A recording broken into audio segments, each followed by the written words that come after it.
สวัสดีทุกคนในมื้อนี้เราจะมาเรียนรู้การบอกรักเป็นภาษาต่างๆเนาะ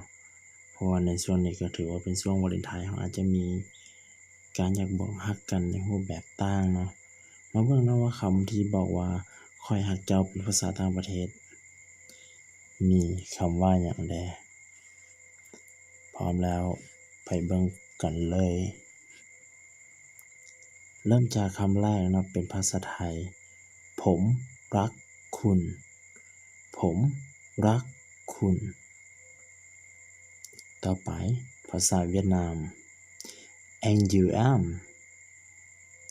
Anh yêu em ต่อไปภาษาจีน 我爱你我爱你ต่อไปภาษาอินโดนีเซีย Aku cinta kamu Aku cinta kamu ต่อไปภาษาเกาหลี Saranghae Saranghae และที่คุณตากันเลยกับภาษาอังกฤษนะ I love you I love you ถัดมาภาษาฝรั่งเนาะ Sure them Sure them ต่อไปเป็นภาษาเยอรมัน Ich liebe sie Ich liebe sie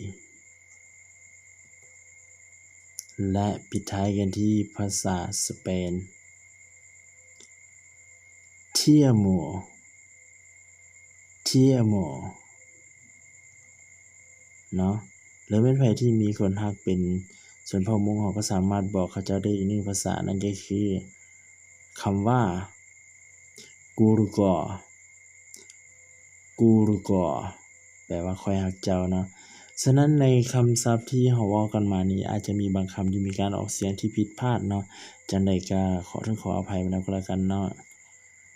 สำหรับคลิปนี้จบเท่านี้เนาะขอบใจ